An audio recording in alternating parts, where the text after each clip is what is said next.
केवळ महाराष्ट्रच नाही तर संपूर्ण देशभरामध्ये उकाडा कमालीचा वाढलाय आणि आगामी काळामध्ये उष्णतेत आणखी वाढ होण्याची शक्यता व्यक्त केली जाते। याच पार्श्वभूमीवर देशाचे पंतप्रधान नरेंद्र मोदी यांनी समाज माध्यमांच्या माध्यमातून सर्व देशवासियांना काळजी घेण्याचं आवाहन केलंय।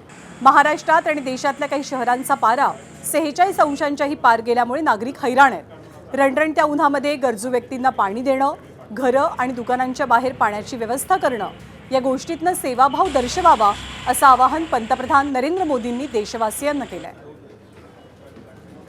तर पंतप्रधान मोदींनी आपल्या ट्विटच्या माध्यमातून कोणत्या खबरदारी घेण्याच्या सूचना केल्या त्याही आपण पाहतोय।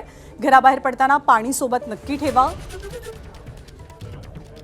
शक्य असल्यास एखाद्या तहानलेल्या व्यक्तीला एक ग्लास पाणी द्या। कुणाला अचानक चक्कर आली, अशक्तपणा जाणवला तर त्यांना सावलीच्या ठिकाणी घेऊन जा। शरीराला आराम देण्यासाठी पाणी आणि ORS द्या। शक्य असेल तेव्हा कुटुंबियांची विचारपूस करा।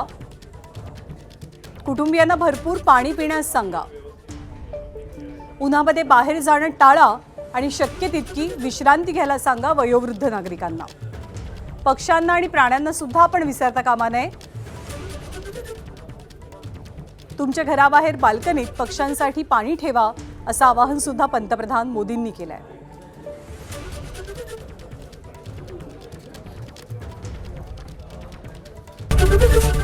एबीपी माझा, उघडा डोळे बघा नीट।